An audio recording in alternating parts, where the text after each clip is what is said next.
Hai sobat semua, apa kabar? Baik kan? Semoga kalian semua sehat selalu, bahagia selalu dan banyak rezeki. Kali ini Mimin mau melanjutkan cerita dari novel Ternyata Suamiku Penguasa. Semoga cerita ini bisa menghibur kalian semua ya, dan bisa menemani hari-hari kalian semua.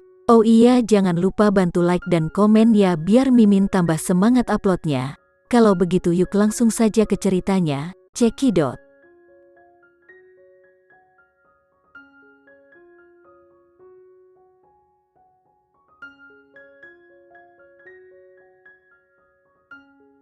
Dia menantikan hari di mana dia bisa bertemu dengannya, dan akhirnya tahun baru telah tiba, dan berharap dia akan datang ke sini untuk merayakan tahun baru bersama. Dia tidak akan datang hari ini. Untuk Priscilia, kejadian ini seperti duri dalam hatinya.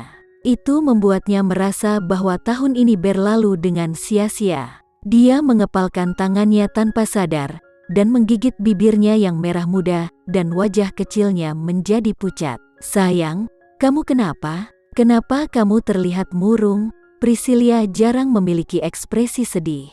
Mamanya merasa sedikit khawatir, dan segera mengulurkan tangan dan memeriksa dahinya. Aku sedang tidak enak badan, Ma. Agar tidak mengkhawatirkan mamanya, Priscilia mencoba yang terbaik untuk mengangkat alisnya dan tersenyum lembut, lalu meraih mamanya. Resepsi akan segera dimulai. Kakak akan memperkenalkan istrinya kepada semua orang hari ini. Mari kita masuk. Randy mengambil kesempatan pertemuan keluarga dan teman-temannya untuk memperkenalkan Putri kepada semua orang. Priscilia sangat berisik ketika dia membuat masalah, tapi dia tahu di tempat dan suasana apa dia bisa bertingkah seperti itu, dan dia pasti tidak akan membuat masalah pada saat yang penting seperti ini. Cuaca hari ini baik, dan tempat utama untuk resepsi terletak di halaman di depan villa. Setelah pengaturan pemandangan yang cermat dari para pelayan, seluruh tempat terlihat megah dan indah. Ada bunga berdiri di mana-mana di tempat itu, dan lusinan meja panjang ditutupi dengan taplak meja bunga putih diatur dalam lingkaran persegi besar. Meja-meja penuh dengan anggur dan makanan. Ada makanan ringan yang lezat, serta berbagai buah-buahan segar. Beberapa buah diukir dalam berbagai bentuk. Hanya melihatnya saja membuatku sangat lapar. Pria dan wanita di resepsi itu terlihat lembut dan elegan. Seperti Randy, sebagian besar pria memakai jas dan sepatu kulit, tetapi wanita berpakaian berbeda. Ada yang memakai rok dan ada yang memakai jas. Warnanya menjadikan pemandangan yang indah di resepsi. Kakek Sanjaya, kakek paling bergengsi, mengenakan setelan tunik.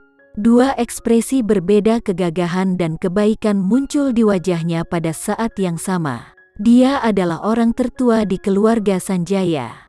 Setiap orang pertama akan memberitahunya tahun baru yang bahagia ketika mereka tiba. Dia juga akan memberikan amplop merah kepada generasi muda dengan senyum, dan membiarkan semua orang belajar keras dan bekerja keras. Dia berdiri sebentar, matanya menyapu semua tamu yang hadir, dan akhirnya matanya jatuh pada Randy dan Putri yang sedang menyambut para tamu. Putri, nama yang sangat sederhana dan bagus, yang sangat cocok dengan temperamennya, dan dia tidak kalah cantik dengan cucunya yang mempesona. Tidak ada keraguan bahwa hanya dengan melihat penampilan, mereka berdua sangat cocok. Tapi, memikirkan hal ini, kakek Sanjaya sedikit menyipitkan matanya berkedip tajam. Mungkin itu adalah inkuisisi yang melihat tatapan yang berbeda. Putri berbalik dan bertemu tatapan menakutkan kakek Sanjaya. Tetapi segera, ketika Putri berpikir dia salah, tatapan kakek Sanjaya menjadi baik dan damai lagi. Dia juga mengangguk dan tersenyum padanya. Randy, selamat atas pernikahanmu dengan wanita yang begitu cantik. Orang yang maju untuk berbicara adalah Paman Arman, yang telah ditemui Putri pada jamuan amal sebelumnya. Randy mengangguk, Paman Arman, halo. Putri tersenyum, Paman Arman, halo. Paman Arman mengangkat gelasnya dan berkata sambil tersenyum, seorang pria dengan bakat dan kecantikan, seorang pria berbakat dan wanita cantik, benar-benar pasangan yang sangat serasi. Aku berharap kalian memiliki hubungan yang baik selamanya hingga kakek nenek nanti. Pada saat yang sama, aku harap kalian akan segera mendapat momongan. Randy sedikit mengangguk dan berkata dengan sopan, "Terima kasih, Paman Arman." Mendengarkan kata-kata segera mendapat momongan, Putri mengerutkan bibirnya, dan wajahnya yang halus tanpa sadar menjadi memerah. Dalam pandangan Putri, tidak hanya para tetua dari keluarga Sanjaya yang dapat didekati, tetapi semua kerabat dari keluarga Sanjaya juga sangat berkualitas. Tidak ada yang bertanya dari keluarga mana Putri berasal. Tidak ada yang bertanya apa yang dia lakukan sekarang. Mereka semua hanya berharap Putri dan Randy menjadi pasangan yang harmonis. Mungkin orang-orang kaya yang sebenarnya harus memang seperti keluarga Sanjaya, mengetahui tata krama, menghormati orang lain, dan sopan santun, belajar baik secara internal maupun eksternal. Lihatlah keluarga Andrean dan keluarganya lagi, perbandingan seperti itu bisa dilihat secara sekilas. 3 tahun lalu, ayahnya juga membawa Putri ke pesta koktail seperti ini. Pada saat itu, ayahnya selalu sibuk menyuruh Putri untuk memperkenalkan diri dan melayani orang lain. Kadang-kadang Putri merasa malu, tetapi pada saat itu dia akan berpikir itu semua ia lakukan untuk ayahnya, berpikir bahwa dia tidak ingin keluarga Bramasta jatuh di tangan keluarga Andrean, jadi dia akan bekerja keras untuk melakukan hal-hal ini demi keluarganya. Kemudian, dia bertemu Randy dan dia menjadi istrinya. Ketika Putri mengalami masalah lagi, Randy selalu berada di sampingnya untuk mendukungnya.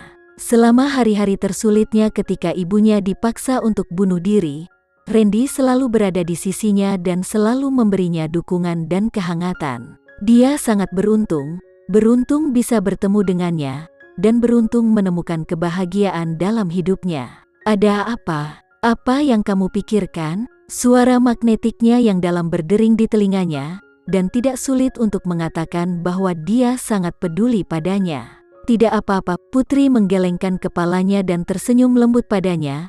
"Aku merasa sangat bahagia, sangat-sangat bahagia hari ini." Randy mengangkat tangannya untuk membelai dahinya, lalu menjatuhkan ciuman di dahinya, dan berkata dengan lembut, "Aku senang melihat kamu bahagia." Randy menciumnya di bawah tatapan begitu banyak orang, dan lagi-lagi Putri tersipu malu. Dia malu untuk menatapnya, karena itu Putri menundukkan kepalanya. "Ikuti aku." Randy membawanya pergi. "Kemana kita akan pergi?" tanya Putri, sambil mengikuti langkahnya. "Ikuti saja aku," katanya. "Baiklah," Putri berkata dengan mengangguk. Dibandingkan dengan kehangatan dan keharmonisan keluarga Sanjaya, keluarga Andrean di Busan sekarang berada dalam kesulitan. Melihat tahun baru akan datang, setiap keluarga sibuk membeli barang tahun baru, tetapi keluarga Andrean kini tengah diselimuti kesulitan. Tidak hanya mereka tidak berminat membeli barang tahun baru, mereka bahkan tidak bisa mendapatkan uang untuk membeli barang tahun baru. Harga saham keluarga Andrean telah jatuh lagi, dan mereka tidak mampu menghadapinya. Dan sekarang departemen terkait tiba-tiba datang ke rumah mereka. Dikatakan bahwa mereka telah memperoleh bukti yang dapat dipercaya bahwa mereka tidak hanya menyuap pejabat tertentu pada tahun-tahun ini, tetapi juga melibatkan kejahatan komersial. Departemen yang relevan telah meluncurkan penyelidikan penuh, dan keluarga Andrean dilarang memasuki atau meninggalkan negara selama periode ini. Selama semua bukti terbukti benar, keluarga Andrean tidak hanya akan menghadapi kebangkrutan, tetapi keluarga Andrean juga akan dipenjara. Dalam pandangan keluarga Andrean, alasan mengapa keluarga Andrean jatuh ke titik ini dalam waktu singkat sepenuhnya karena Andi Andrean telah menyinggung perasaan Irfan Sanjaya dari Sandiga. Memikirkan hal ini, papanya menyeret bangkunya dan melemparkannya ke Andi Andrean, sambil mengutuk, "Anjing, mengapa kamu tidak mati sana? Aku tahu kamu akan menyebabkan bencana seperti itu. Aku seharusnya tidak membiarkanmu datang ke sana saat itu." Bajingan, itu adalah bangku kayu yang dipukul oleh ayahnya, tetapi Andi Andrean tidak berani bersembunyi. Kulit kepalanya mati rasa dan dia tidak berani mengucapkan sepatah kata pun. "Apakah kamu masih tidak berbicara?" Ayahnya mengangkat kakinya dan menendangnya. "Semua ini disebabkan oleh orang yang tidak berguna sepertimu. Ayah Andi Andrean mengepalkan tangannya dan berteriak dengan amarah di dalam hatinya. "Ayah siapa? Aku tidak menganggapmu sebagai anakku lagi." Dia berkata dengan sangat marah, karena keluarga Andrean akan menghadapi kebangkrutan dan dia bisa ditangkap di penjara. Ayahnya bahkan tidak bisa mengendalikan nasibnya sendiri. Bagaimana dia peduli tentang apa yang akan dipikirkan Andi Andrean?